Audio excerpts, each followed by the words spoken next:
We got it next. That's how you finesse. We come for they next. Hello, people, and welcome to the first episode of the Sales Point, a podcast that is created by me and Dennis. We don't know how to start because, well, this is not our strength, But for the people that doesn't know, Dennis is the CEO, and founder of Fasto Payments, which is the company we both work in. I'm currently the CTO and somehow the head of sales of the same company. And well, I'm Gerry, Gerardo Martinez. Yeah. You can call me Gerry, all of you. All two of you. Oh yeah, my mom, my dad. So the thing is that I love you, baby. we want to share some of our experiences. Yeah. Nowadays, we are running this company that somehow, so far, for now, it's been very successful. But we had businesses in the past that some of them succeeded, some others didn't. For example, some succeeded and then they didn't. Yeah, you can talk about some of them. What have you done in the past before we started with Fasto Payments? That goes way back, way back. I started as 18.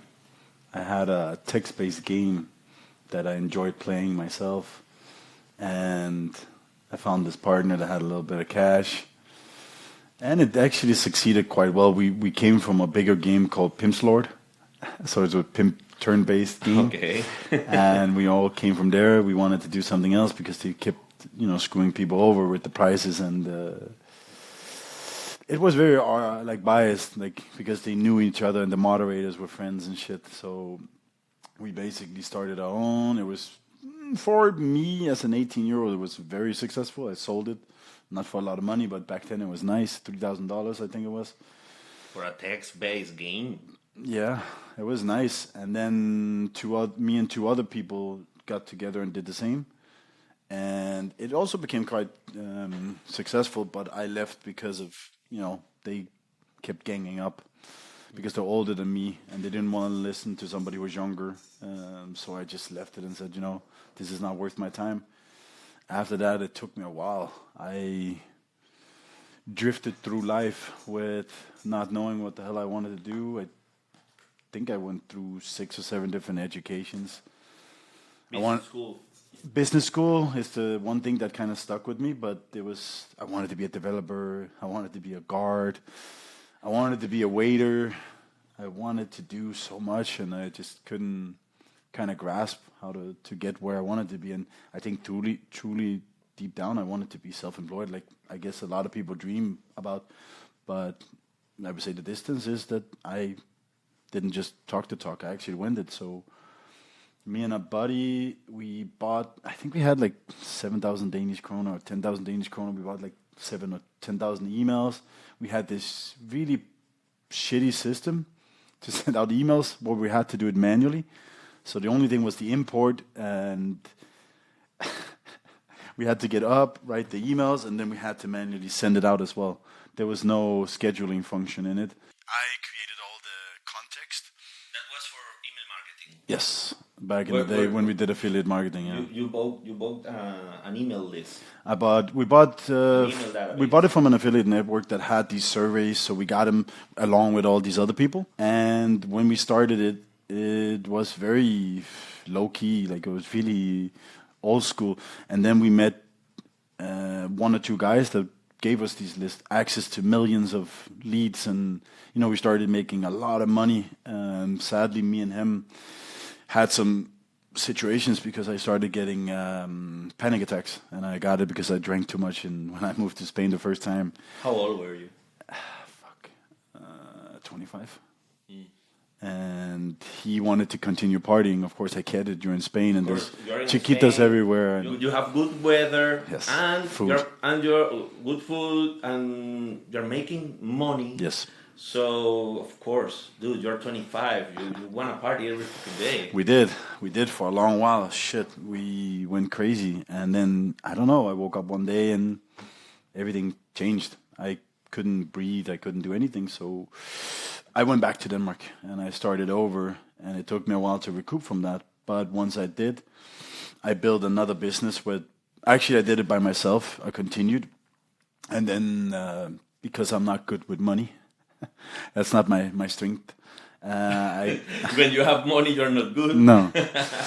So my mom's ex-boyfriend became part of it because he was good with money. So he dealt with the money part. I dealt with the product development, doing the email marketing. We were really big at that point, and there was this upcoming trend that's called subscription trial, as you know. And I wanted to do that For because the people that doesn't know, the trial is this industry where they sell. It can be physical goods or digital goods. They sell you a small trial time, let's say 3 days per $1 or €1, and then after those 3 days you start paying the real price, which can be, I don't know. it was 40, 70 for us. 70 a month. Yeah. 70 monthly. So it becomes a recurring payment. The first trial, you get the customer card details. Yep. It gets saved, the token in the token vault of the payment gateway. And then it happens every month. And then every month it goes with the other charges. It's like Netflix, just without actually getting a lot for your money. No, but we started with. Here's a really shitty website. We did football news, which wasn't at that point. Everybody could get it everywhere for free. Yeah, of course. But that's the thing about trial. Most of the trial things you can get them for free. Yes, but acquirers didn't care then. They really didn't care what it was. They just knew, okay, subscription, that means money. That means chargebacks. It means money. It means, all these things for them that, benefits them as well back then. And you could still use Stripe then. I used Stripe for a long time. Stripe. Yes, and then I forgot to manage, man. I let a lot of people take a lot of money from me by not checking the data they sent and not doing my job. And I don't know, after doing it a few years with the ups and downs that comes with it, I just started to start something real, and that's Fasto. And since then... Well, it wasn't named Fasto back then. Pure Pay. Pure It Pay. was Pure Pay because I bought the domain like 2 years before, but it was kind of expensive getting a white label gateway and fix these things that you needed to do. And I thought I had the knowledge of the world, but I didn't know anything. Of course, because you came from the trial. The merchant part, yeah. Yeah, as a merchant, and you had a lot of experience with all these different payment gateways. So you decide to... Actually, I think, if I'm not wrong, it was at some point it was very hard for you, and you noticed that it was very hard for everybody getting a Merchant gateway, account. a merchant account. Then, No, the gateway was easy yeah, the gateway was easy the merchant because they account. don't care. And but the merchant account, people started giving less. So you wanted to start this business Yes. to help that people to find a way to get it easier for them. Yeah, but it was not only about easy; it was also give them the knowledge and the cheat sheet to actually stay live. Because a lot of people that I talked to before didn't know anything about it. They gave you bad recommendations. They scammed you if they could, and they would do anything just to better their current situation and not think, oh shit, this is a human being that actually needs to make money too. No. That was not what they were thinking. Yeah, but nowadays it's more or less the same. Acquirers doesn't give a fuck. No, but at least Look at what happened to one of our customers. That they got added to Match. It's a customer that have years with us. They are not doing anything wrong, anything illegal, and they were added to Match because the acquirer just wanted a reason to kick them out because they didn't like something on their business model or their website. But dude, those fuckers added them to Match. they are preventing them to get another merchant account. So they are fucking them.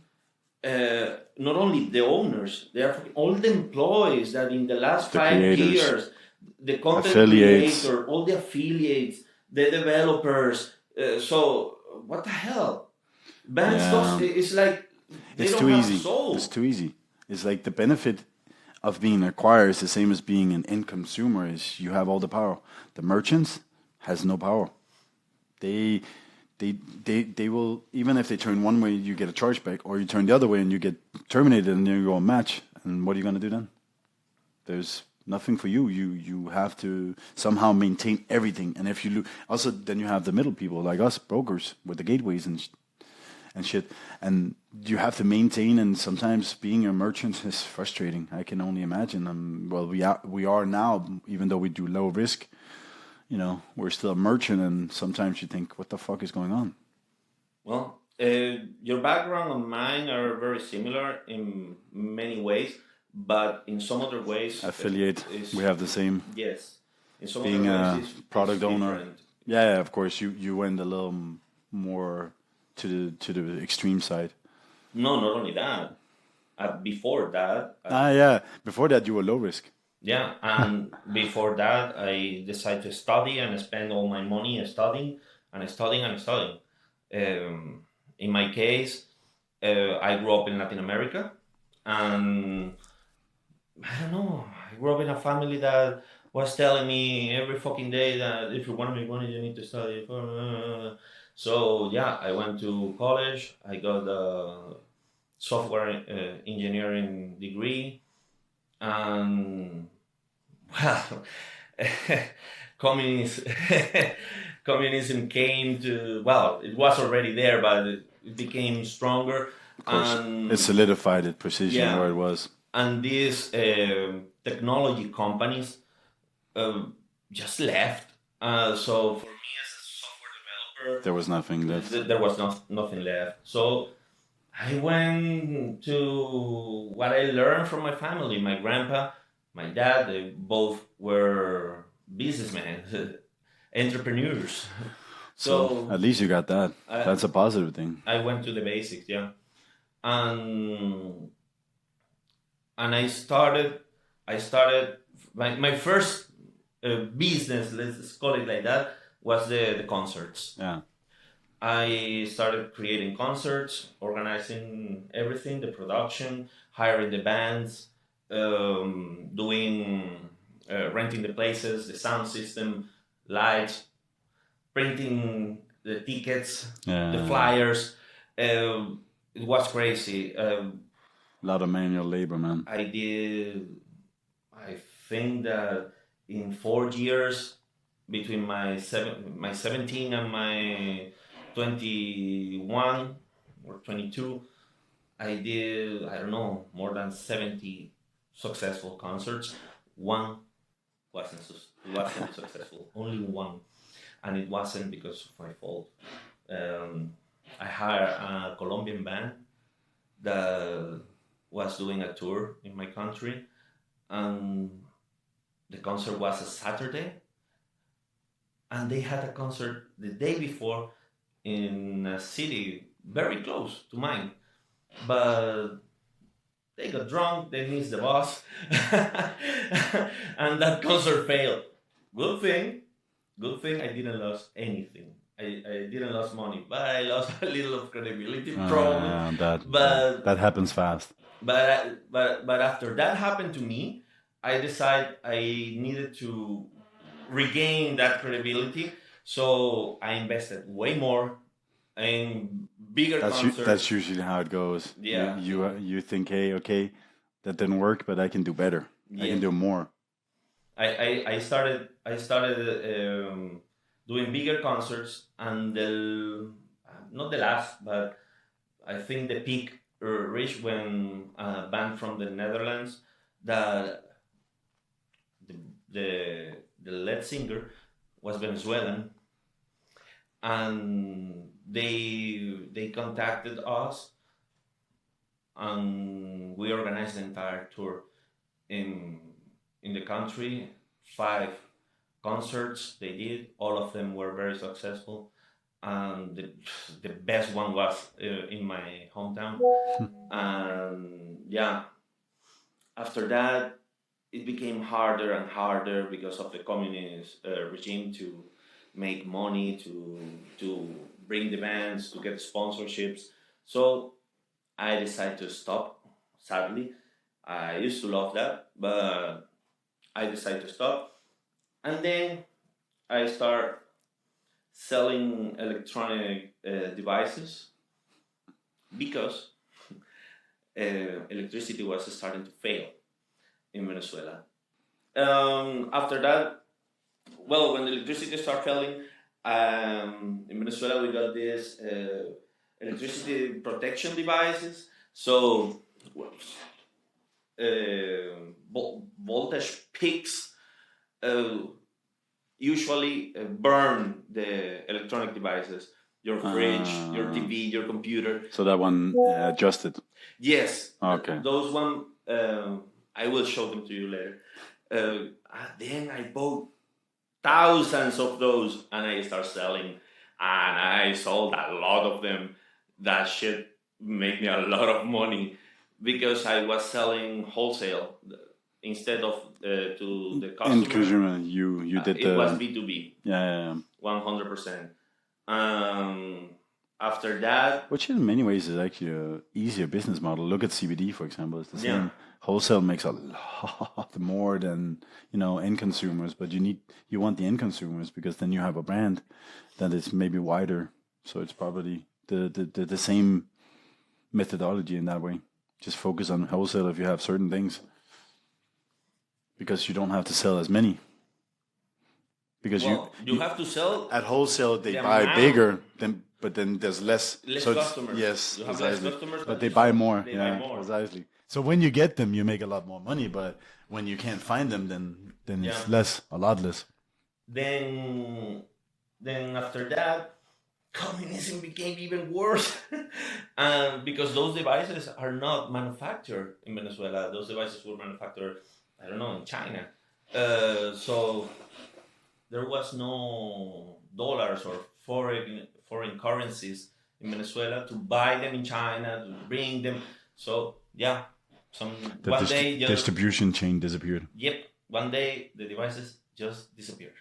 I start traveling and buying them in Panama and other countries, and then bring it by myself. And after 1 year, Too much work. Not only that, after 1 year, that became a hassle. Yeah. Oh, okay. So I just said, hey, I pack my shit and I leave. And I went to Spain. I started 2 master degrees in Spain, the MBA and the robotics in La Salle. I finished those while I was working at the same time. I spent every single penny I had in education because I thought that the dream. Yeah, get an education, get a good job, live the life. Yes. Yeah, I know. So, but no, it wasn't like that. After spending all my money in master degrees, I couldn't find a job that paid me more than 1.8 thousand euros in Spain. Which is decent, but it's decent. But you don't live. If you have, I don't know, something behind you, like, I don't know, your own apartment or family that can somehow support you. But no. When you are alone with that shit, you can pay the rent, the transportation ticket, your food. Probably you can go watch a movie in the yeah, and that's it. You don't have. You cannot save anything. Savings 0. And then I decided to start a new venture by myself. I work somehow in the marketing and IT at the same time. I start building websites for people and finding leads for people, and I started doing drop shipping also. Um, Which is it's a good method to grow a business though. yeah, Like dropshipping is the easiest way to start a business if you just want to get started and you don't have an unlimited money because again, buying storage and filling it up and that shit is costly. yeah, but the drop shipping I was starting was watches from Yeah, China, I remember uh, and it's my because he came to me for solutions. my it's I get into problems with the leads and the IT bullshit. I was struggling to survive. Then one day I just asked you for a job, and I came to pure pay payments after 1 year that you founded it. I started working with you. In 1 year after I started working with you, uh, the business uh, went bigger and bigger, and then we decided to rename it to Fasto. Yeah, but it's also to move away from the Move UK away because from of the UK because different of reasons. Brexit Yeah, and bullshit, precisely. and start in Estonia, Lovely Estonia and we're here in Estonia. with all Now, the Estonian people. now I am a little co-owner, and I am making decent money, but of It's course, never enough. There's never, always more. never is enough, bro. Never say never. Well, that's true. You know, I have never been greedy with money. I mean, I don't fight for money. I just need enough to cover my stuff, to be stable, and to live a decent Yeah, life. but knowing you, no. There's always more money to be made. But yeah. Hopefully, I mean, I think that everybody should think that way. I mean, you can go and make some money, and then want it a little more, and then a little more. You know, like a ladder, like Don't set too big goals. Like yes, start with something and then work baby towards it. steps. Yes. And one day you might become a billionaire. I don't think I, I have that shit in my mind that every single billionaire, every single one of them, did something illegal, something wrong to become billionaires. I don't think I'm gonna ever become a billionaire because I'm not willing to risk everything just to become a billionaire. I don't want to be a billionaire. I mean, if I get 20 million euros one day, I really hope so. I will just retire in the fucking Bahamas or the Maldives.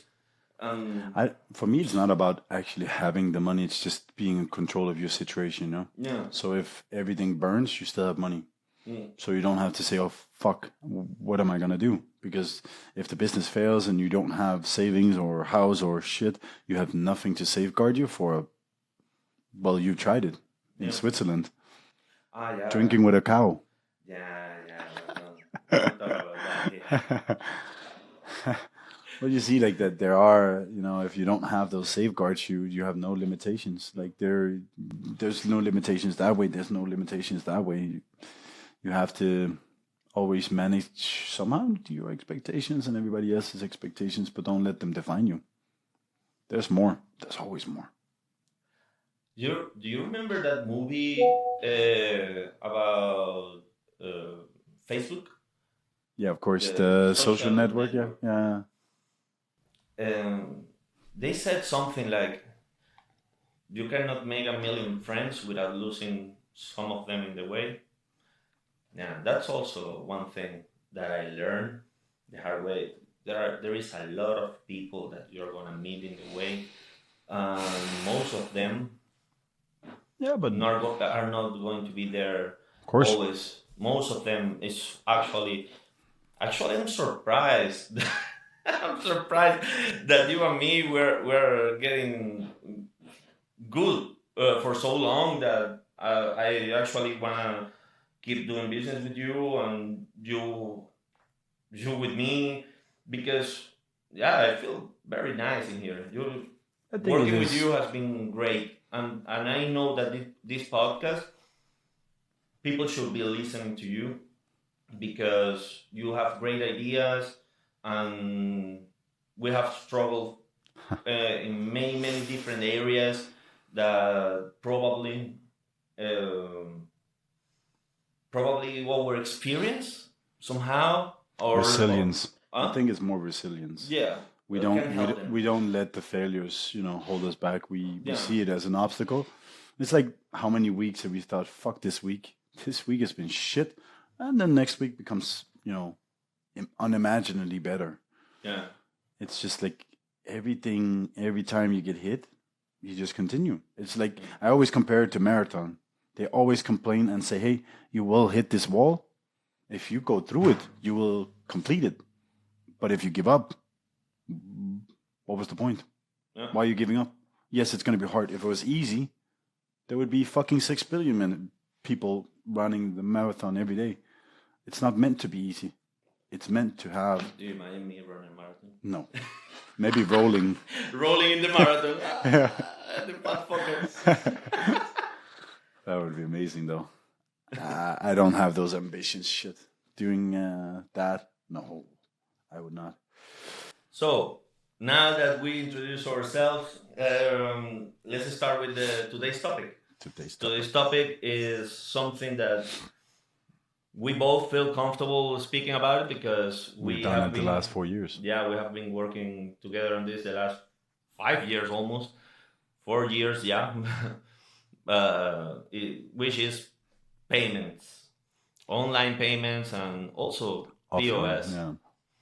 So Alternative, crypto, whatever you want to call it. Yeah. There's a bunch of subjects. just to let it know all the people that is watching, my mom, my sister. I love you, mommy. Yeah. This is not going to be the only topic here. No. We're gonna talk Everything. about Everything. being Relationships. an entrepreneur, about relationships, Everything. about friendships, Gaming. about video games. Yes.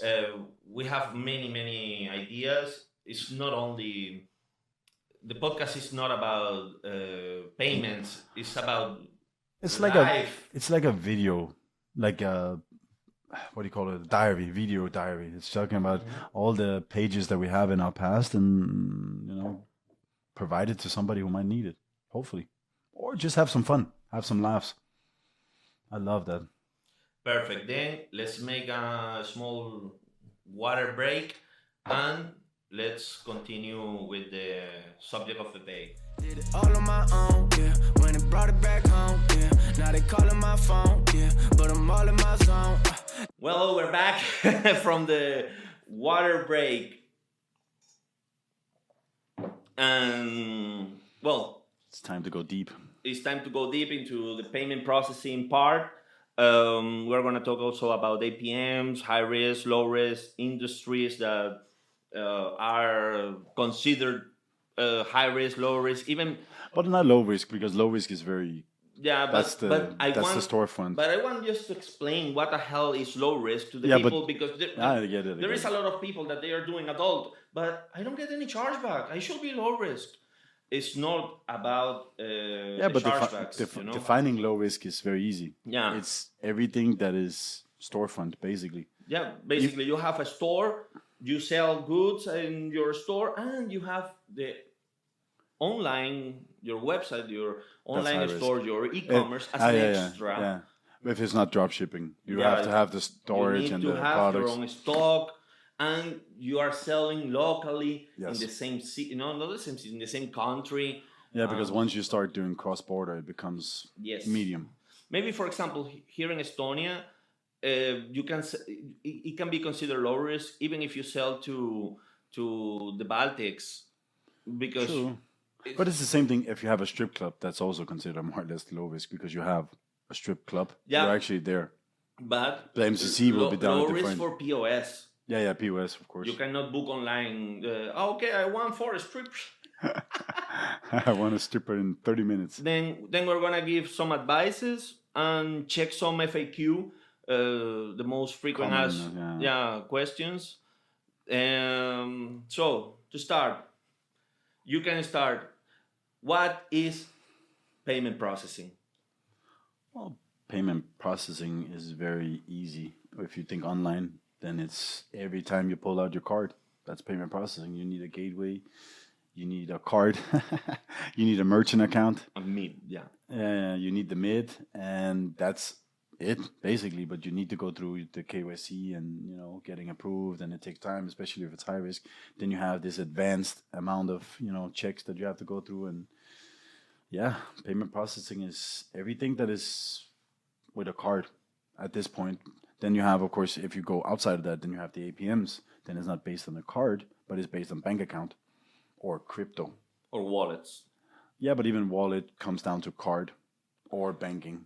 Yeah. At the end of the day, because how else are you going to fund it? How you going to fund fund the it? account, Yeah, the precisely. wallet. The money just, poof. Hey, it's here. I got money. Yeah, and for the people that doesn't know anything, and they are thinking, hey, maybe I can start an online store and sell this product or that product or my software or my designs or whatever they have. What is your, let's say, advice, recommendation? How do you consider they should start so they can get payment processing? Because some people doesn't know it. To get payment gateway, a merchant account, to get processing, sometimes it's very difficult because there are many rules and you get declined a lot because of Well, them. it always comes down to the MCC code. People think that getting payment processing is okay. I'm gonna start an escort site and I'm going to Swedbank here in front of us Or and Stripe, or the Stripe, most common one. Yeah, or a Stripe, and I'm gonna get that payment gateway, and it's not like that. Yeah, but people always Swedbank has will this. say no, and Stripe will close everything in less than a month and freeze your money per 540 days, and you will be fucked up. Yeah, but it is a lot of have these unrealistic expectations of what you should do and how fast it should be. Yeah, if it was up to me, I would love to do it in a week, because again, what people don't understand, our business model is if they don't make money, we don't make money. So I have no advantage in holding out, making things longer and more complicated. I don't win with that. You don't win with that. They don't win with that. The acquirer doesn't win.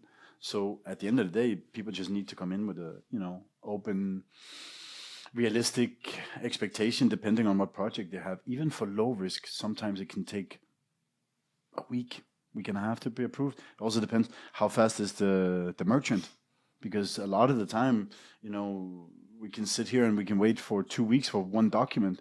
Either it has to be translated, or there's somebody else has to do it because she's normally the one doing it, or I don't know. They can be anything really, but it's like if you take that time, then it takes that time. We cannot do anything with that. We can't do the documents for you. We cannot change anything for you. All we can do is we can focus on trying to help you, and the faster you are, the faster we are.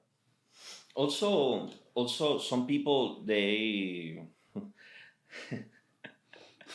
I want to laugh with you, man. Some people, they don't understand what they need to process payments. People just call payment gateway, or in the case of Spain, TPV, virtual TPV, TPV virtual. And they think that that's all they need in order to process payments. They don't understand. You remember Beth? Yeah, not only Beth. No, but there was like that Yeah, question. She was just asking for the gateway. Yeah. And we had to say, yeah, okay, we can give you the gateway, but the gateway is completely useless because it's like having an engine, but you don't have the car. Mm-hmm. Where are you going to go? You're going to push it? Like, it's the same. The gateway is amazing, but it has to come with the last final part, which is the merchant account. Without the merchant account, you can't process the transactions because, it has to do that whole circle. Yeah. So just to make it easier for the people, in order to process payments, card payments at least, you need the payment gateway, which is basically software. It's an API. Then you need the merchant account that is provided by the acquirer.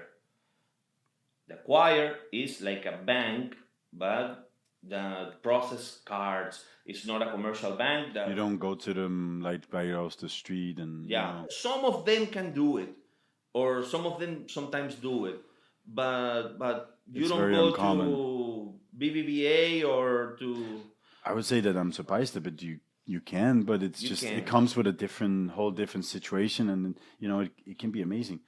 And the last part is, of course, the software they were selling. Or if it's software, they need to build something. At least Yes. Shopify, WooCommerce, Magento, or Ella, or they build their own. Something. So you need those two things: the payment gateway, the merchant account provided by an acquirer. The acquirer must And be then you need the product you're selling. and a bank account to receive your money. Well, you don't need a bank account. You can do it with an IBAN, but it's technically an IBAN. almost the same. Again, another thing you don't have to get from BBVA. Yeah, because You can go to Revolut, because Wise. now I'm going to explain, before going to the APMs, I'm going to explain the industries. Industries in the high risk sector, which again It's everything. is everything. High risk became everything, especially after But that's COVID. the thing. Even physical goods like shoes can be high risk if you're selling it from China. Yeah, of course. Then it's high risk. It doesn't matter how you're going to put it. But if you have the fulfillment center in Europe, it's medium risk. So the let's say the most common industries that come to us: CBD, adult, Vape, vape, snooze. But it's basically the same. Let's say tobacco related products. The AI is very common now. Dating. trial. Yeah, I'm happy that it's not as common as it used to be because that's too many problems. Yeah. Man. What does Well, gambling, but Gambling, never the good gambling. Yeah, sadly, never the good gambling. If you have money and you want to start a casino, don't do it in Curacao, please. Do it in Europe. Pay for a real license. Yeah, do it the right way. Yeah. What does it makes adult high risk? That's the funny thing, like you mentioned before as well, is that it has literally nothing to do with fraud and chargebacks. That makes, low risk, high risk, but everything else is already defined by the MCC code. And what makes it high risk is that you have to be registered with the card schemes as a high risk merchant, and that's defined on your MCC code. But there are actually certain exceptions to the rule where you don't pay for that because it doesn't exist, but you still consider high risk because you're selling something. There's some product that they CBD, consider. for example, you are not registered as high risk, but you are high risk. Yeah, but it's like I had the AI guy. I had a AI guy calling me, and he's asking me and these things because he was like, I have Stripe, and it was working for him. But then he added adult, and then Stripe didn't want you. Yeah. There is also something that some people don't understand, because some people is actually very legit, and they like to go by the book, and they are very legal, but not everybody is like you, my friend. So No, let's say I have a CBD store, and in my CBD store I sell CBD, which doesn't have almost any THC content. But one day I want seeds. I noticed that if I sell the real shit, I will make more money. And what happened with that? That someday you will get caught, and then in the news they will say that this narco traffic circle or cartel operating online was processing the payments via this bank. And no bank wants that reputational risk. But that's again also why you do They don't want that. enhanced checks. Is you make sure that if you find a red flag, you find a red flag, and then you take it, and that's what it is. Yep. So what makes high risk is not only the MCC code. Well, yes, everything is categorized by NCC code, but it's not the chargebacks nor the fraud. No. Is the reputational damage or liability that can occur, and also and this go to the fraud part. There are more fraud reports coming from adult or gambling or whatever high risk industry than from any low risk industry. But if you look at APMs, for example, travel is not considered high risk, even though the travel actually have for more... APMs. But travel is considered high risk in car processing. Yeah. But the thing is, it's defined because they have so many chargebacks. Because there's travel agencies and there's a lot of delays, and then the chargebacks and all that. And that's the funny thing is travel for one thing is high risk, and it's the same thing if you look at crypto. Nothing is high risk because there's no chargebacks. There is no refunds technically, and you're paid instantly. So there is no savior for anybody. That you're just making money. Yeah, but most of the APMs doesn't take adult, for example. Nobody touches adult or CBD. Or CBD. It's almost impossible to get those. Yeah. That's like one of the most common things. Can you get me Klarna? No. I'm sorry, but I can't. I would love to, but I really want just can't. Ideal to process payments from my babe store because no. this guy I saw that he has it. He is doing something illegal in order to get it. Yeah, and that's what I was going to add to is there is somebody that will do it, but if you get caught, you're losing everything, and it's not worth it. That's the same thing with when it came to crypto for card processing. When we started getting it like some years back. Everybody was complaining, why do I have to get legal opinion letters and why this and why that? And I could tell them, hey, the card scheme says so. It is that. We can argue and we can agree. We can go to the bar and have a beer and, yell at MasterCard, but it's not going to change the fact that it's illegal if you get live without the legal opinion letters. It's just what it is. You follow the rules. If you get caught, it's minimum 25 to 50,000 in fines. Yep. And is that worth it? Like to get it? No. 50,000, bro. That's a lot of money, man. Yeah, for some people it is.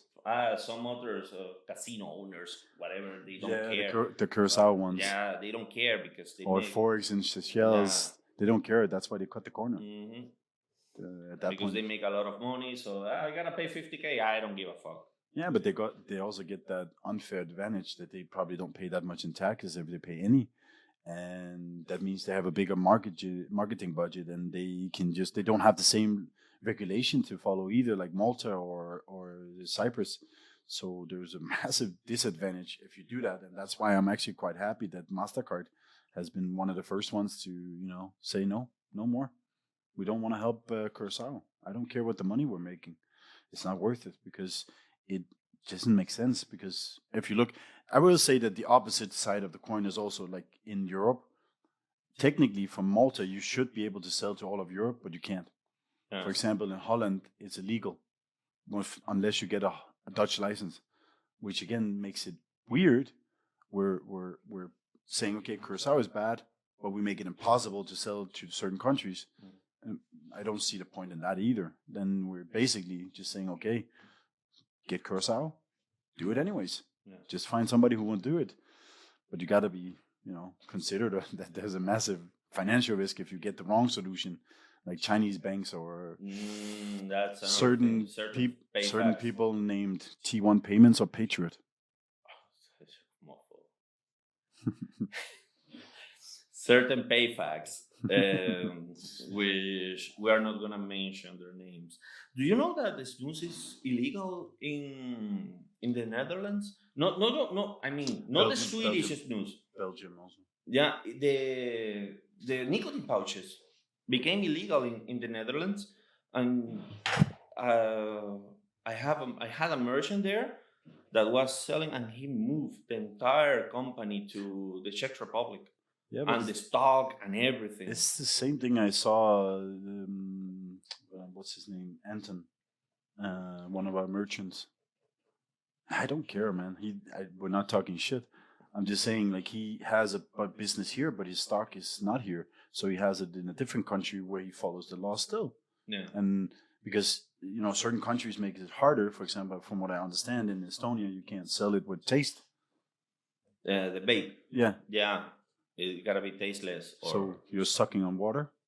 no, Just sucking the fumes. No, I used to vape back in the days, and the tasteless one actually tastes like burned sugar or something like that. It's Ugh. yeah.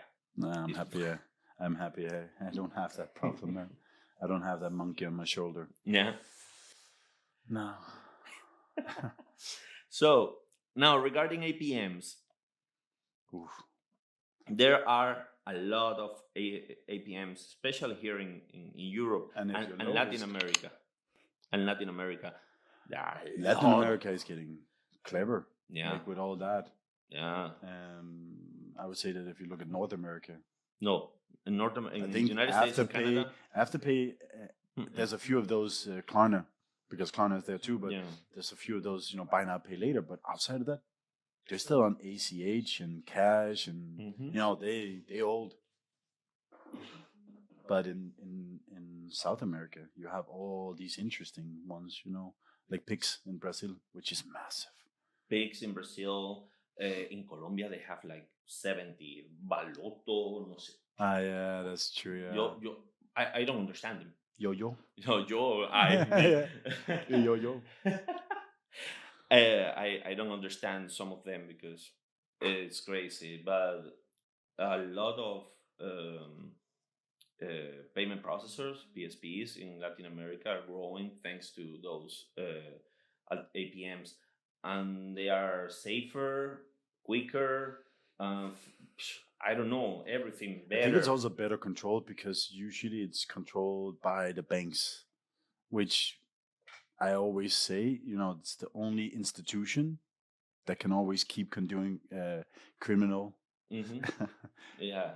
shit. They can do that without the repercussion. But they're also should be the most safest place that you can do it with. The only problem is that they don't have the same appetite for risk. Like when I'm saying risk, I mean adult, for example. It's impossible almost to get, LPMs or APMs for that, which is so incredible because who doesn't watch porn? Like, that's just one thing. Yeah. Like who doesn't? It's impossible. And then it's getting scrutinized. Like it's like the only thing that it doesn't exist. It's this like, oh, no. We don't talk about that. I don't touch about porn. Do you know that in Spain they were or they are trying? Yeah, I remember you said control the amount of porn you can get. Yeah, the jerk of passport with the intelligent ID, with the smart ID. You gotta plug it in the computer to log into the porn websites, and you have certain amount of hours a month that you can watch porn. It's crazy, huh? It's again another thing where you go too far. Double standards, bro. Yeah, but you go too far. You're invading on people's rights as a person. Mm. You should be able. I'm fucking 37. If I want to watch porn 24/7, I'm gonna watch porn 24/7. Yeah. Like it's ridiculous that you have this intent on invading people's privacy like that, and then you have to prove it with a card. That's just. I can imagine people selling. Hey, I have in my card. I have 4 hours left. I can sell those 4 hours. Do you want to buy? I've seen a movie where $20. they have these hours on their hand, and and then you can transfer them and sell them and buy them. Yeah, that's basically the same. I have 4 more hours of porn. Who wants to buy? Hi. Yeah. Also, the cryptocurrencies, the crypto processing, kind of is an APM It's somehow. amazing, It's amazing, but it's not grasping the. Nope, it's not getting more popular. No. But it's because well, if you connect it, I guess, with open banking. But again, the problem is the same. The banks control it, and they won't touch it. Nope. So you have 2 card schemes that will touch it in some way, and they are working with crypto. And then you have the APMs, which is sadly always owned by the banks, but they won't touch it all. Like mobile pay, how many problems haven't we had with them? But they will do it if it's quick pay. Then they will do it. But if it's somebody else, they won't do it. They won't do it. No, it's like, what's going on? Like, why? Mafia, bro. Yeah. Because QuickPay is a Danish gateway, and mobile pay is a Danish solution, and they have the mafia there. Maybe the owners know each other or something like that, and buddy system. Yeah. Buddy system. It happens the same in Spain. If I go to a bank, I open a crypto exchange or a crypto processor or whatever. I go to a bank, they say, hell no, we don't want anything with this. But there is the biggest crypto exchange in Spain. It's big to me. There, it's I think it's in the Valencia area, and dude, they process payments via Caixa and Bank Sabadell, and you're like, what the hell? But if I go to Caixa and Bank Sabadell, they say, hell no, we don't want that. But Bit2Me has it from you, and they actually have in the website, partnership with the bank, with Caixa and Bank Sabadell, and you're like, what the hell? Why can they and I can't? I always say it's mafia. Yeah, but it's the same if you look at the people we met in Portugal, MB Way. They said they don't care. We'll work with you. Like, it doesn't matter. As long as you're not one of those, scammy merchant doing all this shady, stuff, then it doesn't matter to us. And that's how it should be. You're a legit business. You shouldn't be punished for you want to sell dildos, or you want to have like AI porn, or you want sell snooze and it's legal in your country. Go for it. You're following the laws. You're following all the fucking outlines that are being put for you. And then you can't get a banking, or you can't get wallets, or you can't get that. That's bullshit. Yeah, because in here we find two things: what is legal and what is not legal, and then also what is legal but with a doubtful reputation. That's like, okay, I have an escort site. That's legal, having it in many countries, not on every single You're selling country. ads. It's an ad space. You're selling ads, but the reputation that comes behind it is the human trafficking sheds, and which I can understand. Of course, I have the same. But it's like, again, it goes back to porn. It's a job. You want to choose to have sex with other people. You want to strip in other people. You want to being a prostitute. You want to do live cam, like. Who's supposed to tell you what to do? If you want to do it, go for it. Why is it illegal to build a job that, there's a lot of people that just like sex a lot. Yeah. I'm one of them, but I don't want to I don't want to sell myself. I don't think I would be very good at it. I would be a slutty. If I was a girl, I would be the Polish currency. Slutty. But that's the point, right? I support anybody in whatever they want to do, as long as they're happy and they're not violating anything, and they're not, there's a porn website. You don't have to go to it. Why do you have a problem with it? I don't get it. Like, those people that have these opinions, let's call them Karens. Karens. Yeah, precisely. There's too many of them, and, social media is pushing that. And sadly, it's getting into the banking system as well. Also, these people have issues with all these amazing industries that we, chose to work with. And, it's frustrating sometimes to fight that uphill battle. But, if at one point it will have to change it somewhere. Let's talk one moment about something more, I don't know, technical or technicalities about this industry. Because some people, they just think that they can process payments because it's what they see on PayPal and Stripe. I can process payments just registering in this website, and that's it. What is really required to process payments in the medium risk and high risk sector? Let's not talk about low risk right now. Which documents do you need? Again, that comes down to, yes, the industry. If it's gambling, you would need a license, crypto license, forex license, legal opinion letters. Yeah, precisely. And you would need to, for example, for adult, you need to make sure that the policy is like the MC 2257. Is that what it's called? FCA? I think. Something like that. That one, for example, you need recurring policy. If you have recurring payments, you need to have. If you have products you're shipping, you need shipping. You need terms and conditions. You need privacy policy. You need to make sure that your website is actually ready, or at least beta version. Yeah. So if it has a backend, you need the password and the user. You need to send us the login credentials, best login credentials. You need to make sure that that we can always, because that's what the bank will do. We need to figure out who owns it. So if it's company owns the company, there needs to be the next company. We need to find some owners, some people, because outside of that, who are you? Like, who are we working with? Yeah. And it's going to be a faceless partnership, but that doesn't work.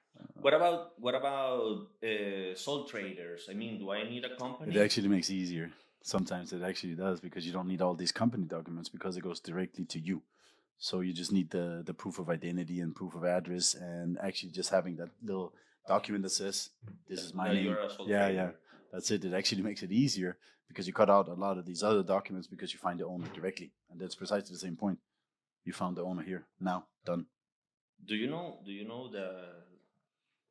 actually the biggest merchant that we have in the company Sole trader. is a sole trader? Yeah. But that's because he's being... No. We don't say anything else. But well, the thing is that you will need also, well, let's say you have a company. Language-wise, you need to make sure it's always in English at most case. Like Why? documents. Well, because for some reason it seems that most acquirers focus on the English language as the easiest way to kind of situate those things. Because I'm guessing if you start hiring one German, one French, one this, then you might have a surplus of people not doing anything. Yeah. Maybe their English is not that amazing then, or that you just get like 500 people wanting only German, and then you have all these people, and then this one then you have to hire more German. And I think it's just easier because it's the biggest language, of course, in Europe. And I'm pretty sure Mandarin is the biggest one in the world, and then it's I second. think all the Chinese people speak English too. In that case, yeah, it probably is. That's the reason. All the Indians speak English. No, not all of them, but most of them. I haven't met a single Indian person that doesn't speak English, or Pakistani. I don't know why. We're not in India either. It would be That's weird. true. It would be weird if you came to Europe and you're like, I don't speak. I mean, I don't speak the language. But yeah, I don't think it's that much more complicated. Like, it's just like you go to a bank, you also have to prove you have a job. You know how to save your money. You have to prove how old am I, especially if it's not your bank, then you have to prove so much more. Oh, Mr. Tennis, I want to ask you another question. The thing is that the acquirers, at least here in Europe, they don't need the documents translated by yourself. They need, but a notary is also not necessary. I would say a sworn translator. Yes. You gotta hire a sworn translator. I've seen that they also could approve if it comes from like 1hourtranslations.com.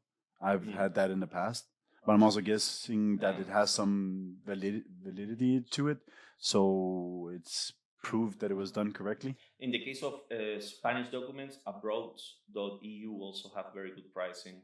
Oh my God, Spanish documents. 52 pages or whatever. Yeah, Spanish documents are crazy. I don't understand why. But and you go to the UK, you have like 3. you have the certificate of incorporation, which is a one-pager. Articles. Then you have memorandum, but that's only 5, 6 pages. But no, but the good thing about and it's like limited information. There's like small pages only. And inside the memorandum and articles, you have there the certificate of incorporation. No, the certificate of shareholders and certificate of directors. So translating those two things, you have almost everything. Yeah. So other requirements will be that the domain of the website is under your company name or your name as owner of the company. And it can be proven by a screenshot or purchase invoice. Then if you're selling physical goods, not drop shipping, show some invoices of the stock to prove that you have the stock. And if it's drop shipping, don't do it from China. And if it's drop shipping, don't do it from China, or at least don't mention China everywhere, because then you are. Yeah, it becomes more complicated because the delivery. That's the amazing thing, with C4G. We learned that, I always thought, oh shit, this is gonna take 2 months. And for example, the mouse pads here that we built, it took us 2.5 months before we got it back or here. Jesus Christ, yeah. I think I paid for it in July, and then she said, okay, no, maybe it was August I bought it, but then in start of September she sent it, and then it was like 2 weeks late as well, so maybe it was 3 months actually. But also, you remember the t-shirts that came from China? The oh t-shirts yeah, they took months Yeah. to arrive. But it's also true that we ordered some of these things from And came in a China week. and came in a week. Yeah. So I think So that it depends on the method and Who- many things. Yeah. I also think again, like having that business yourself now, we know it, is that it depends on the agreement you have, who you have it with. Mm-hmm. And for some reason, I don't know why certain people just have shitty agreements, I guess. Like that it takes 1-2 weeks. I can live with that. 2.5 months? That's ridiculous. That is really ridiculous. Like the time of the sand as well. Mm-hmm. It took forever. And she was like a month late. And she was just... Yeah, we were just about to ask for a refund. Yeah, precisely. That's why... That's why there are many chargebacks. I also remember one of the first merchants we had, the guys in Holland. They had that issue. What happened, because they were selling physical goods, is that in start of, is February, when it's Chinese New Year? No, I think it's Is in it January. January? Yeah, but I just remember they got a massive amount of chargebacks because they didn't plan for that. They didn't think about that. So the products never got sent. Mm. It's like when suddenly we receive a bunch of applications in one day and we send them all to one processor that we work with that is in Bulgaria, and I don't know why Bulgaria has so many holidays, bank holidays, and but so many, and we have, I don't know, we lose a week because of the holidays. It's crazy, but it's not only holidays, then it's vacation on top of that. So you have one person, okay, now it's a holiday, but then they come back and then they go on vacation and they're, where are we going? Like, we just sit here because I guess that's the benefit of us, is that we don't really not work. Like I don't go by holidays. I know they exist, but I don't really use them. And the same thing with birthdays and stuff. I just have this mindset personally that when I work, and weekends, I guess, is where you take the load off of all of that stress that you have during the week. For me, that's the way I want to work. I'm not saying that it's the way for everybody, but I love that. And that's why it's frustrating when you're ready to make some money and people not working because they're vacationing or whatever. And yeah. Just to recapitulate, we need a payment gateway, an acquirer to provide the merchant account, and a bank account to receive the money. How long do an approval from the payment gateway and the merchant account can take? The most common asked questions. Yes. Like, can I be live by 7th of December and today is the 1st, I believe? Mm-hmm. No, you can't. It's impossible. I had one merchant once that that's got pure approved luck. in 24 hours. It was low risk. Yeah, low risk, yes, but for what we do, we don't touch much of that. But I would say for high risk, it's not happening, and it doesn't matter.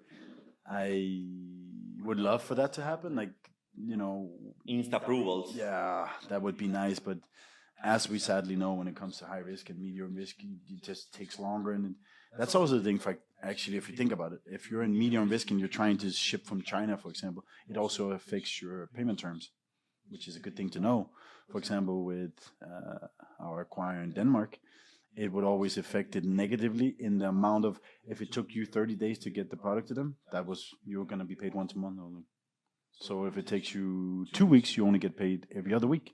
So you shipping slower, not because I'm guessing you want to, but your suppliers in China, I get it. But I would always say people should try and find a fulfillment center. But again, But how long? It becomes more to get expensive. approval?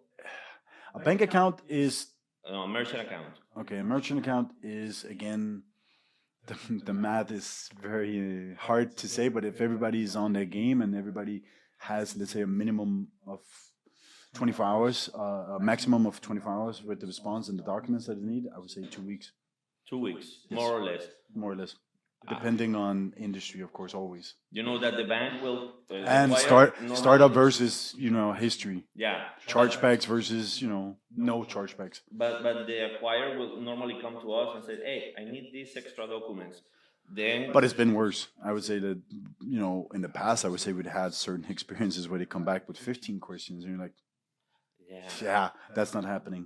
Yep. But it's the same thing also with Bulgaria. Used to require a lot of certifications in regards to the documents they're sending. So you needed either 2 proofs of address and identity, or you need one of them notarized. And what was the other one? Notarized and I forgot it. apostille? Yes, apostilled. Like that's just ridiculous. That's Yeah.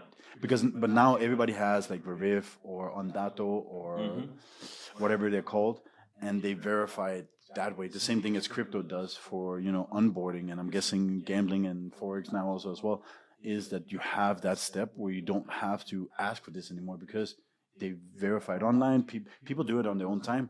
It makes it faster. It makes it easier, and that has also probably helped with pulling the approval time down. Because if you ask somebody to get notarized and apostilled, you need a notary. Yeah. And that takes forever and it's pricey. It depends on the country. It can take Yes. a lot. Yeah. In Spain, finding a notary, well, it depends on the city too, but can be easy. But I know that in Sweden, for example, Sweden takes massive amount of time. It's crazy. Look at us wanting to change our company in information here in Estonia. It's easy, but it costs a little bit. Yeah. And we're asking for very little amount. Imagine if we wanted, documents and translations and sworn and notarized and apostille. That would cost us thousands of euros. Yeah.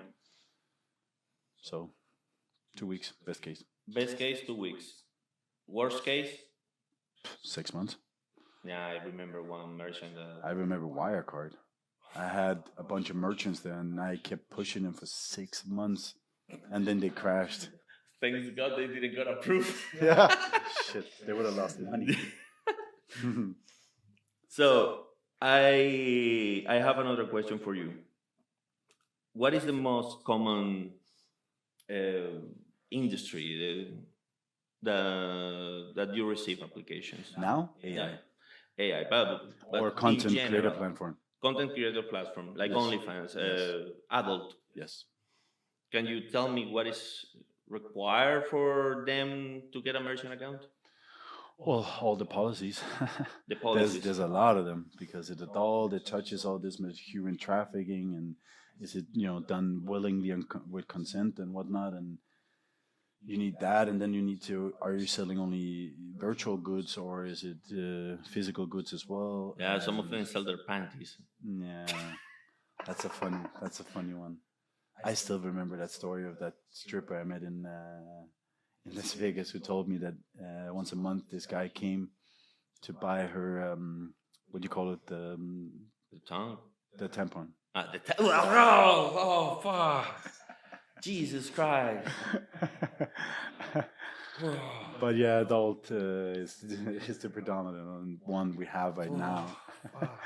And it just requires you being knowledgeable about your product, because I have a guy that I'm working with now, an amazing dude, but he doesn't have the understanding for not only what the acquirer wants, but what does the card scheme want to see, like content monitor policy, KYC verification has to, yeah. This is something that I will advise to that people, those that want to start content creators platform like OnlyFans, and you will need for sure to hire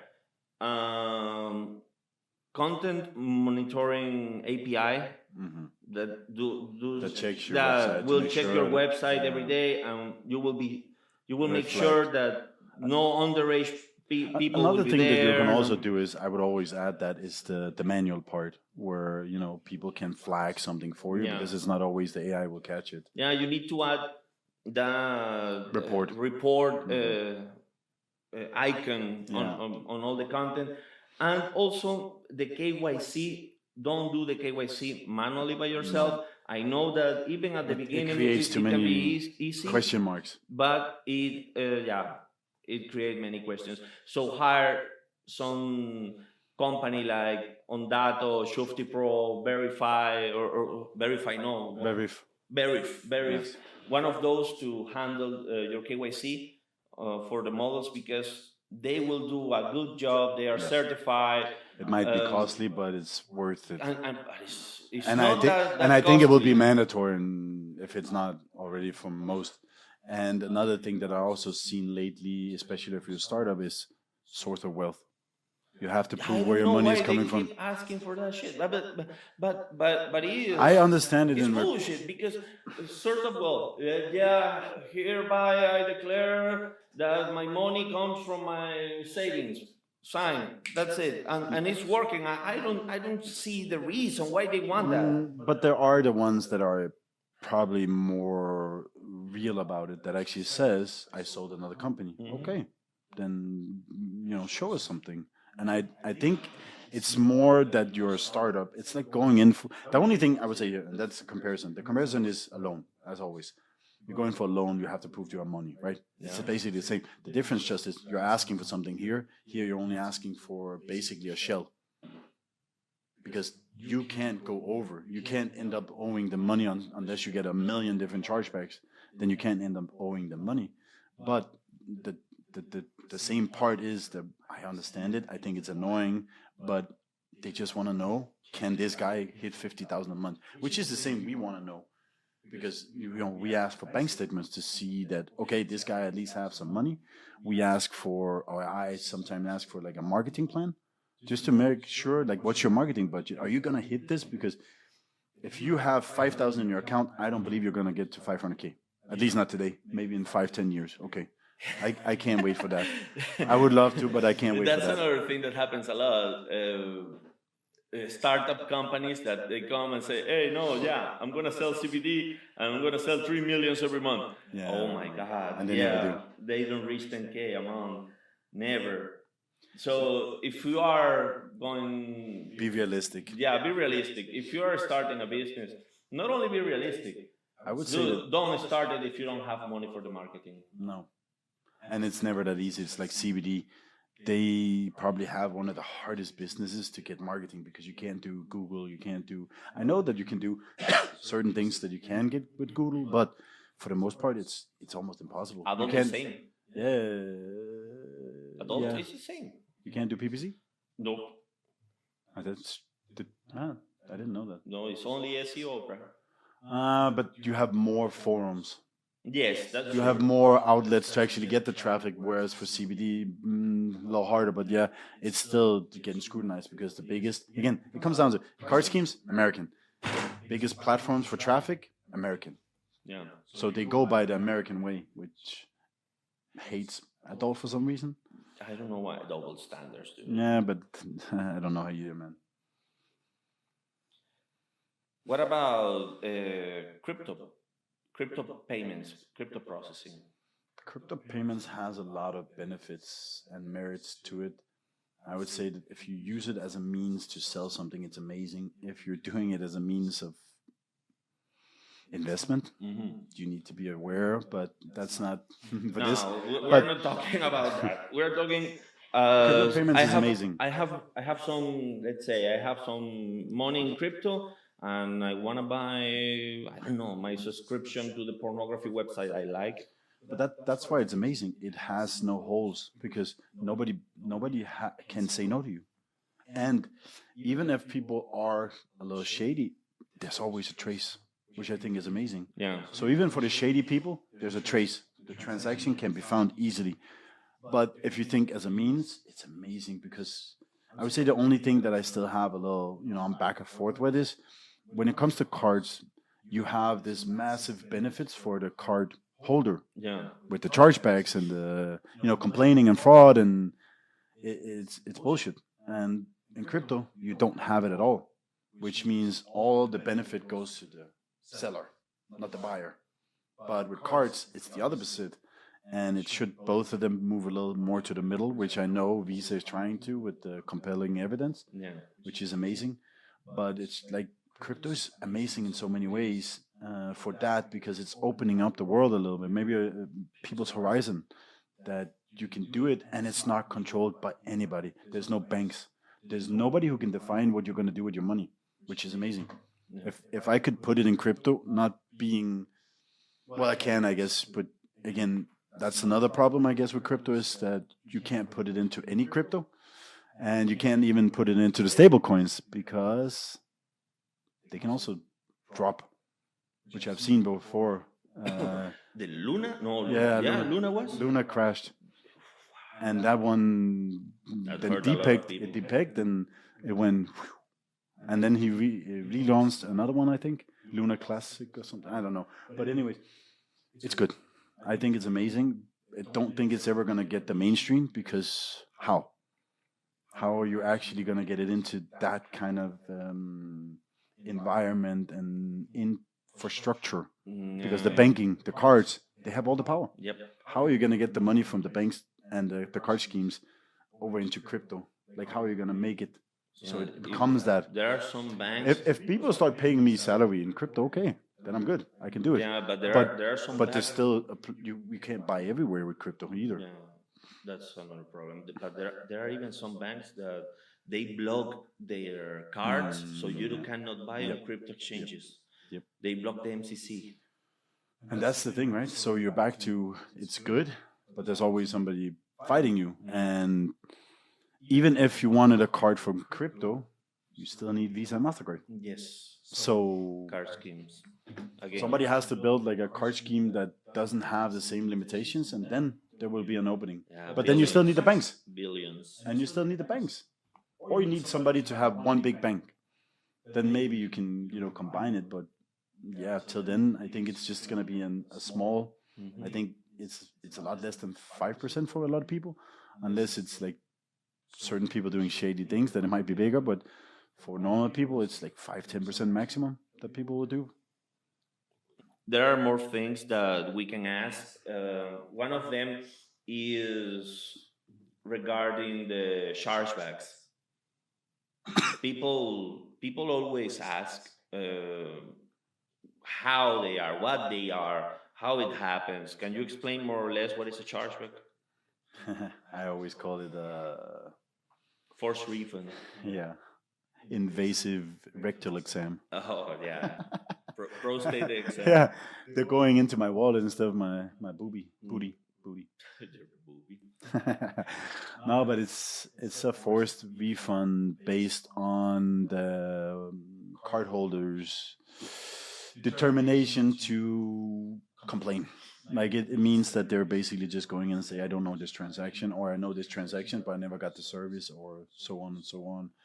And then it starts up a whole like a judicial system where it goes to first. I believe it's the cardholder's bank that then defines it. If the merchant disputes it, it goes to the cardholder's bank that says, okay, I have evidence from the cardholder, but I also have evidence from the merchant that took the money. And then if it continues, it goes to the card schemes, and then the decision is final. Yeah, but how do chargeback occur? By the consumer going to the bank saying, I don't know the transaction, or I didn't And the get the bank service. starts the procedure. Yes. Some people actually now, I think it is done still manually and somehow, but you can do it via your internet bank now. Just go in and say, I don't know this transaction. So basically, I can go and say, hey, I didn't buy that, or Yep. it never came. Or I don't was a know who scam. this is. I don't know what That's the problem what also hell that's sometimes, it. where your descriptor is very important. Is that you have to define who are you, so people think, because you think €5. Sometimes I look at mine, I'm like, I didn't buy this. What is this? And then I'm like, but that's because the descriptor doesn't tell me anything. If you put in descriptor, either I would say The name of the website. The website is easiest because you always remember. I went to whatever.com. Yeah, precisely. So you know it comes from that. If you do the company names and it differs from the website's name, then people are like, who are you? Yeah, precisely. Like Moto. Moto always puts in the company name usually, and then they put in the phone number. So at least you know, okay, I can call these people. It benefits your situation so much more if you're just very explanatory on your descriptor. So to recapitulate, I go to my bank and say, "Hey, I don't recognize this transaction." The bank starts a dispute resolution procedure, and usually I will win as a customer if the website owner cannot show some proof or something that I did it. So the bank will take the money out of his bank account and put it in my bank account. So you, as a merchant, as a website e-commerce owner, you lost the money and the product that you sold. But I also get hit with the chargeback fee. And yeah, that can be 25 euros easily or 50 even I've in some cases. Depending on who you go to, I've seen prices up to $150 for a chargeback. But that's usually for like Curacao. You know that the Stripe charge like 15 or something, and I rate a customer like 3 days ago or 4 days ago, I rated 25. He complained and complained, and I told him, how many chargebacks do you receive a month? 1, 2. Are you kidding me? Yeah, that's the I would say worst side of working with some people. They don't understand just because of that. But that's just ignorance, not understanding. Because at the end of the day, the fees are as the fees are, and throughout, I guess also what we're gonna do here with what we do now is with the podcast is that we will reiterate many times that we don't want to be the cheapest. We want and we offer quality, so you get quality. Just imagine in clothing, you can buy Louis Vuitton. Is that quality? No, but it's a brand. At least we give quality. We give that service and attention to people, and people sometimes have to pay for it. Good quality usually. Yeah, but if it rips, yeah, it's gonna rip just as much as a fucking. The end is fabric. Yeah, precisely.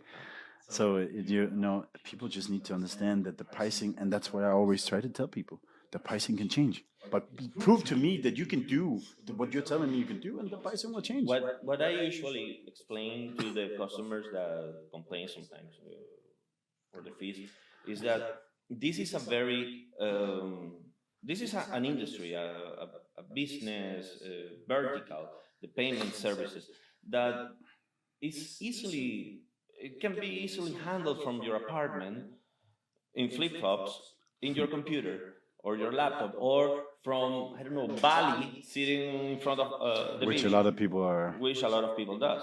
Yeah. And what's the problem with that? If the company grows and I need employees, but I don't want to quit on working in flip-flops in my apartment or in Bali. What do? I search online to find employees. Then I find in Bangladesh 3 employees that or in India that they charge only 100 euros a month, and yeah, they handle everything. So we cannot beat in pricing a company doing that, because we have physical offices in Europe. We have a lot of employees in Europe with European salaries, and yeah, we're helping somehow with the economy of the country, or we pay our taxes. So I mean, you pay for quality.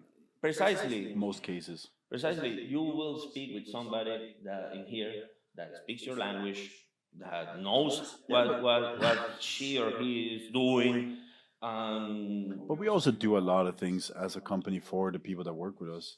Yes. And again, those things create a happy human being. Like I always say, I know when people don't love their job. For example, when I go to McDonald's and I say, I only want my hamburger with ketchup and I get onions, then I know they don't care. And that's not what we want. And that's not what we want the people to see. We want people to see the people that gave you a hamburger just with ketchup. Done. And that takes time. That could, cost. But it's also just at the end of the day, everything is negotiable after you prove us. Maybe if you see it at that point, prove us wrong. Do your volume. Your pricing goes down. And you can say, I told you. That's it. It's not harder than that. But when you see after 5 years, 6 years, that people still come in with those unrealistic expectations, not only unrealistic expectations, but they don't know how to manage them. Yeah. And, we learned over time that, we need to ask the right questions to make sure we help the right people, because a lot of people are not loyal either. And again, what they don't understand is we don't make money till you make money. So complain when you make the money. Don't complain before you make the money, because we don't take any fees like that. We wait till we've done our job, which is the first one is the approval. And then after that, we make nothing till you're making money. So our benefit will always be that you succeed, because then we succeed. Well, we deviate a little bit from the subject about the chargebacks. Yeah, that's gonna happen again and again and again. Yeah. ADHD. Yeah. What about how to prevent a chargeback? Is there a way to prevent it? Yeah. Chargeback alerts, I guess, is the ultimate. CDRNs? Yeah. And what's the RDRs. other? Yeah, RDRs. Yeah, that's the one. Yeah.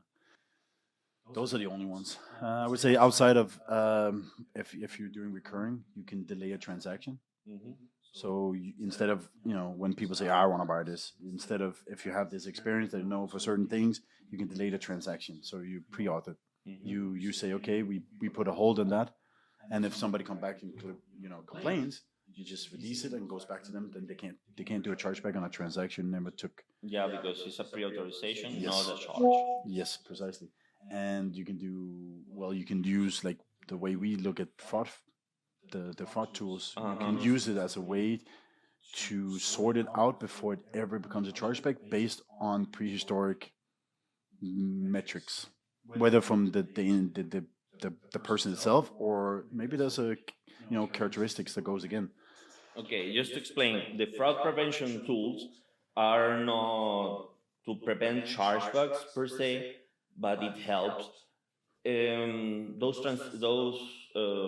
Those checks goes like 10 cents each, more or less, sometimes way less, and it checks that every single person that buys or every single card that is used in your website is not a stolen card, reported, is not in a database of problematic people that do a lot of chargebacks, because there are chargeback fraudsters. Yeah. There are many that they buy online, and then they do a chargeback, and they get the money free back. product. Yeah. And free I actually did products. it once myself before I did the trial part. Shame on you. I signed up and I knew they were gonna do that, so I just got the product and then I said, "Fuck you."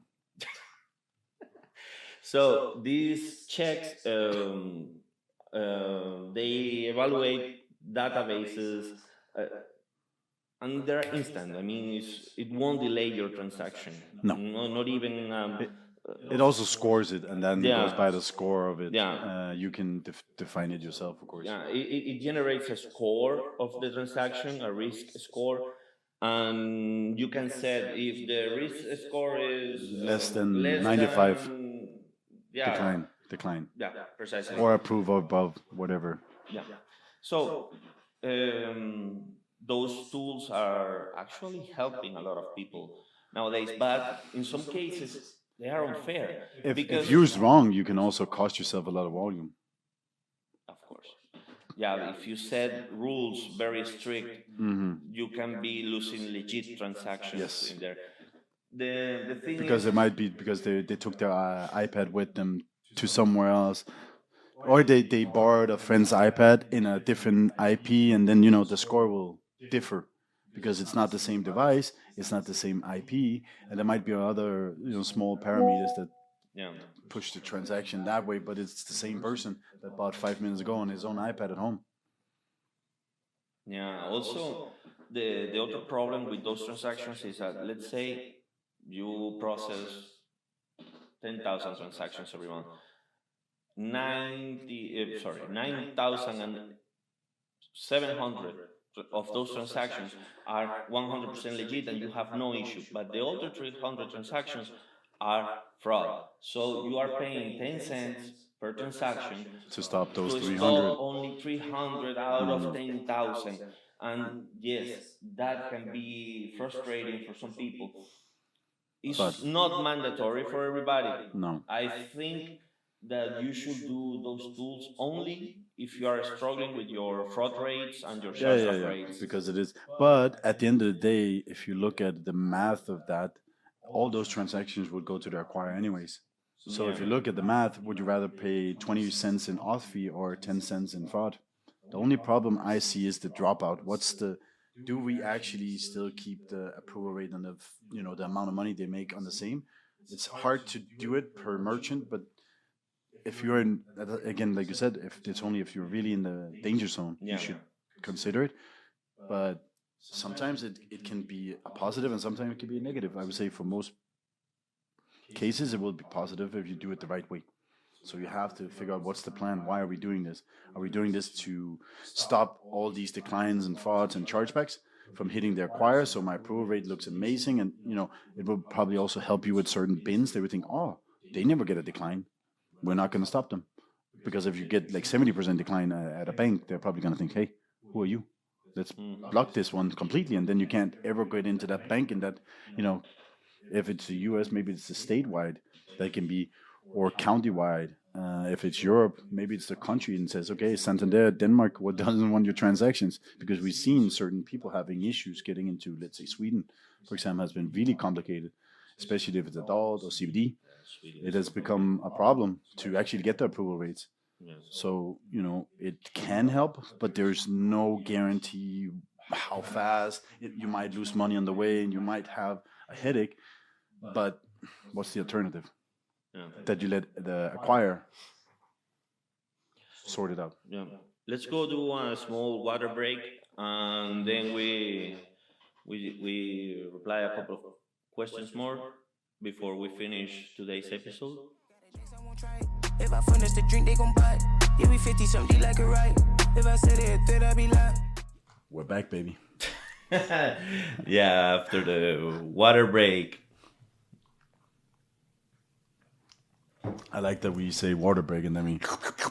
Yeah, but some other places they don't do water.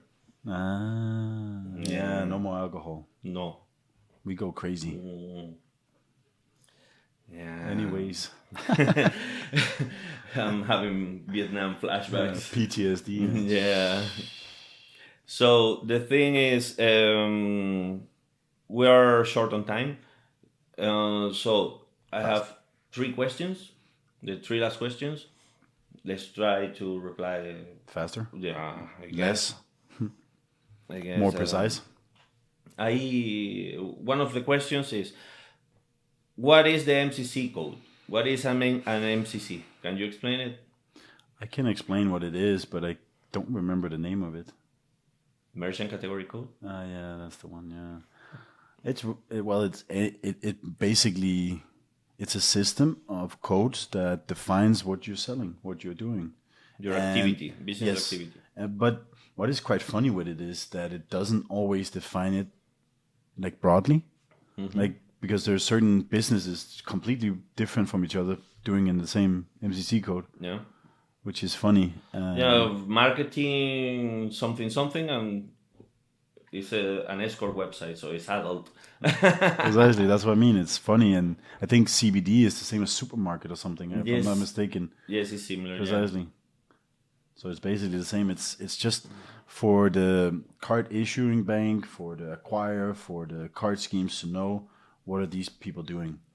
So it defines, I guess, the risk factor in some way also, but it defines you, just like put you in this box, and this is what you do. That's you. Like, for example, 7995 is gambling. Yep. But 7996 is skill-based gambling, which is funny, right? Because why is it not the same? Yeah, well, I am going to explain the reason.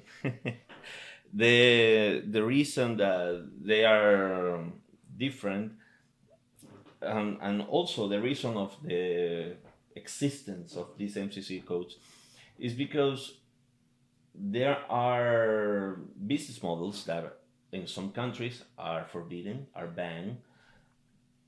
For example, pornography in Saudi Arabia, or gambling in Turkey. I think CBD is illegal in Finland, if I'm not mistaken. Yeah, might be. I don't know, but yeah, might be. So Norway it is. in Norway was Yes, yes. yes. So when you have one of these business, you get the MCC code of your category, and automatically the card scheme block those transactions because it's not legal in determined countries. Miscoding. If you are in Norway, you cannot buy CBD, for example, to a website that is from Finland, or from Sweden, or from Denmark. The same happened with the skill base and gambling. But skill because based, the skill base is 100% legal in the UK. but also I think without a Romania. license. Romania is too, In because Romania it's also. exempted from the gambling law. Yeah, but in the rest of Europe, it's kind of between. So the MCC code 7996 probably will. The transactions in the rest of Europe will be declined, but not in Romania and the UK. So that way they control it. So yeah, that's an MCC. That's the main reason Purpose. or purpose of the MCC. So the there are more questions. I had 2 more questions. This is something that they ask a lot. What is a rolling reserve? The good old one, huh? Yes. Yeah. The that is rolling reserve. the one thing that you get when you are defined as high risk instead of low risk. But I've seen even acquirers, Doing it for low risk. They do it like 5%, but the standard is 10% if you're high risk, of course, and medium, because drop shipping also have a lot of risk involved in that. You want me? Yeah, explain. So what a rolling reserve basically is an involuntary savings. It's your money, but it's saved to give the acquirer this space between the risk that comes with your business, your funds, and them. So they will have this one as the first initial hit if you get terminated or you get a lot of chargebacks or you get fined. Then this one gets drained, but then they would, of course, take and move money from there for there. Or if you get terminated, then all of this becomes frozen. So it's a safeguard for the acquirers to feel comfortable with helping your business model to progress and grow. And that's why it's based on the percentage, is that if you go, let's say it was fixed at 5,000 because it's based on the 50,000 you were going to do, but you went to 500,000 and now you have chargebacks for 20,000, but you only have 5,000.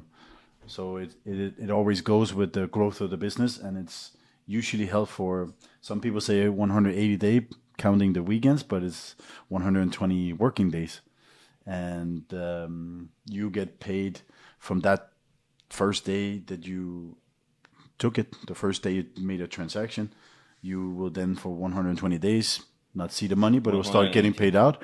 But it will still collect. Yeah, but that's wet weekends. It's 120 working days. Okay. But it would still it's gonna collect forever.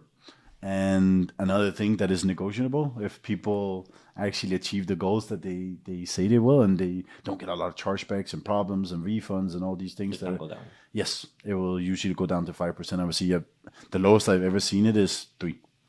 Okay. So to recapitulate, is for high risk and medium risk is the 10% of everything you sell, of every single transaction, will go Before to a fees. safety, before fees. So it goes will from go the to a total amount. Safety deposit that will be in the acquirer Yes. account per 180 days, then will be sent to your bank. Yes. Okay, that way, if chargeback happen in those 180 days, they can pay the chargeback from that money. Well, They don't, but if you get terminated, if yes. you get terminated. Because else it's taken from your merchant account, Yes. which is your open So account. what used to happen before they had this rolling reserve thing is that merchants get terminated, then 180 days later, a lot of chargeback happen, and the bank loses money because they will call you and tell you, hey, you have chargeback, come and pay, and you will say, haha, fuck off. That's it. But they will send you debt collectors and shits, but That's the funny thing in America. It's completely different. They have access to your bank account in certain situations. So in America, in Spain too. you don't have the same safety as a merchant. But I honestly don't feel like it's a bad thing because if you run such a interesting business that you actually end up owing them money, of course you should pay. Because how else are they gonna? At the end of the day, in some situation, we end up paying for it because we're the one who was the contact of that, contract. So, for me, yeah, that's why we also very selective with who we want to work with. We don't want to sit in a situation we have to pay somebody else's bill. Of course, no, hell no. Because we have the risk, of course, as well. Because we do our due diligence, but ultimately we're not licensed at this point.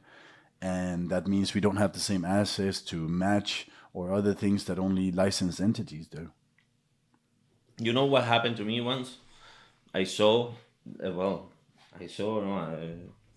noticed that one customer was buying, and then 3 weeks after, a chargeback started.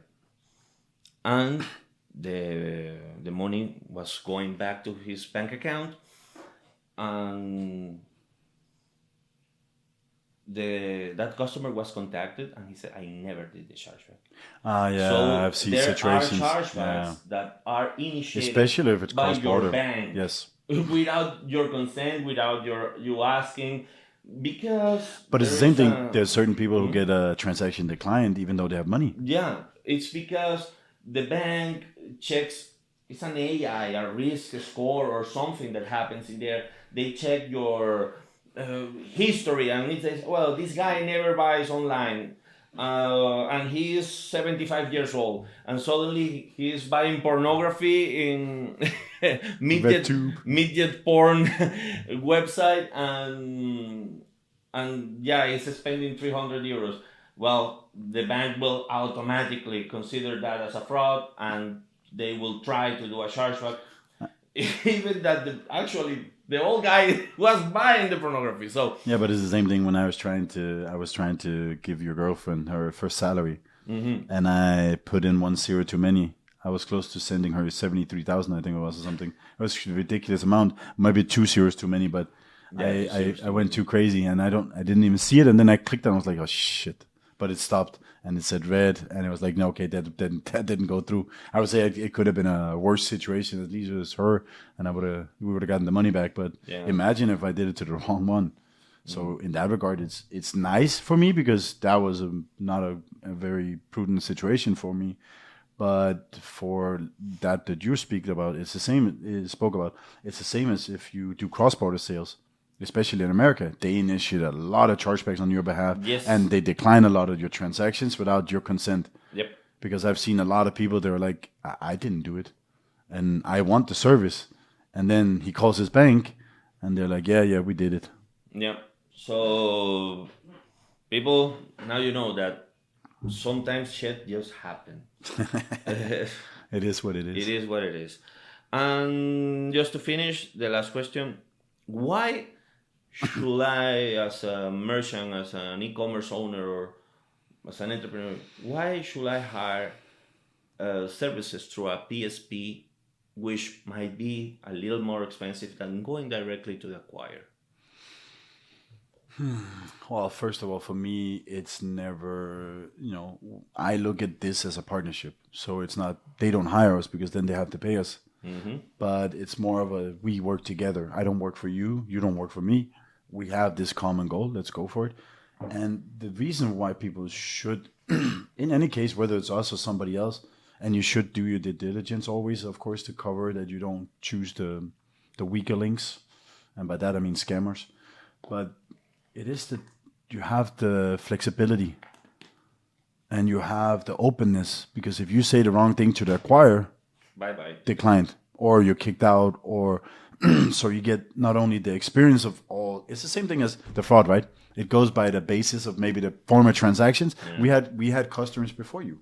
So you get us for that and somebody else, whatever, that has this knowledge, should have this knowledge that can benefit you, but also has the solutions, whether it's, if you have certain volumes, even, we understand chargebacks and not always, your fault as a merchant, but then we can give you 2 acquirers or 3 acquirers. And, we have the gateway, we have multiple gateways, we have a beautiful system that's coming out soon.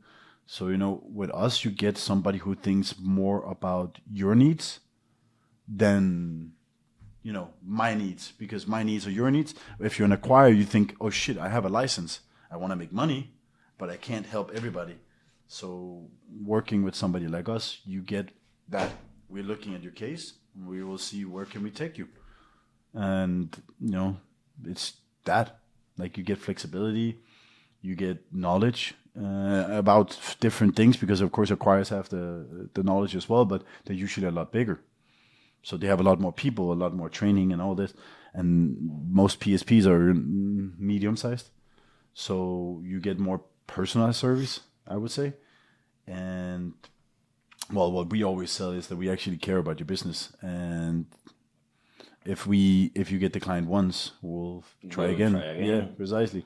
And if you get into issues with the acquirer, we will find you another one. No, but not only that, but we also have the foot in there, which means that we can facilitate the situations. Contact between 2 people, I've seen that, being active out there, is that, communications via email or SMS or something is not always amazing. WhatsApp. Yeah, Skype. But a call is sometimes better, or meeting people. But that's also the thing, right? They don't know you, but they know us. Mm-hmm. So working with somebody like us means also you get that. We know them. We know you. We can help the situation to be resolved in a hopefully good manner, but it's not always available. But when it is, it benefits to have us, as your co-writer. So we do this together. Also, the other reason for applying with a PSP is that we have a gateway. You do an integration, and in that gateway we have a lot of acquirers.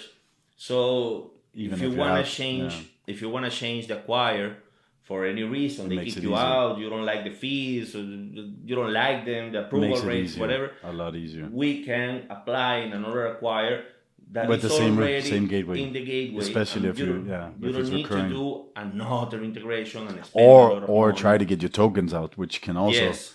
I've seen. Yeah, if you have subscription, you don't need to get your token out from the gateway, because the tokens will work, the subscriptions will work with another acquirer. Because everything was connected to the same gateway, so they use the same token method. Then we have the fact that we don't make money if you don't process. No. So we will do our best to keep you processing always. Of course. There's a selfish reason for everything, right? Yeah, but it's also that you would rather have a conversation with a person that's been with you for 10 years and say, okay, this has been amazing. Like, I'm happy that you're still going and stuff. Then, every 6 months you have to, shit, now he's in trouble again and we got to save him again. And we'll do it, of course. But at the end of the day, you want that longevity too, to actually, work with people, like real people. Yep. Also, when you apply with us or with a PSP, if you get declined, as he said, we will get you another acquirer. We will try it in another place. and in another place, and in another place, because you already sent us the entire package of documents. Once we get the there, we go the information. distance. Yeah, but if you go to an acquire, Yeah, one is directly, then you're done. it's one application. Done. You are the client, then you need to start over somewhere else. Again, sending the documents, again, sending everything, again, doing more changes. But that's also the thing I've noticed. It's starting over. Man, precisely what I've noticed with a lot of merchants is they go crazy, man. Yeah. They don't do any due diligence. They just sign up with 10 different ones. Yep. It's sometimes it's crazy to me that they signed up with that many, and then they're like, and You then they gotta go check Trustpilot, reviews, Google, a bunch of things. You gotta do. Payment processing is even more delicate than opening a bank account. And I'm sure you don't go to any bank. All are the same. No, that's not true. There are banks that no, because you go to will one help on you. one. You go to one, and if they say no, you go to the next one. You don't go to 10. Give me a loan. Yeah. Give me a bank account. No, Yeah. no. You plan that. So it's a very good advice. Just before ending, any advice for the people that is watching, listening? What you My listening? mom, my sister. Buenos dias. I would say that you should come to this part of since we're covering payments, this task, come with a little bit of humility, man. Yeah. A lot of the people I've seen don't know what this actually entails. They just think, like you said, with Stripe and PayPal, live.